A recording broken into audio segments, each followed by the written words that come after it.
Kaya pala ganito ang naging resulta ng kapalaran ko. Kasi alam ng Diyos na kaya ko. Sa edad kong to, napagod na akong magmadali. Kaya lahat ng ginagawa ko ngayon, ini-enjoy ko na lang. Siguro sa dami na rin ng aking pinagdaanan, napagtanto ko na ang buhay ay mas malawak at mas mahiwaga pa sa mga problemang dumarating sa buhay natin.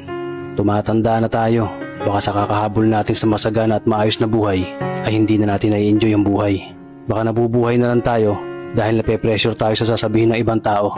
Marami na rin akong mga naging maling desisyon sa buhay, pero lahat yun nagsilbing aral sa akin at natuto ako sa mga pagkakamali ko. May mga taong sobra nating mamahalin at bibigyan ng halaga, pero ibabalik lang sa atin ay kabiguan at matinding trauma. Kaya wag nating lilingunin ng mga taong tulad nila dahil mas payapa kapag hindi ka na interesadong malaman pa kung ano pang balita sa kanila. At wag mong idepende ang sarili mo sa kahit kanino. Tandaan mo, kahit sarili mong anino, iiwan ka din nito kapag madilim na ang paligid mo.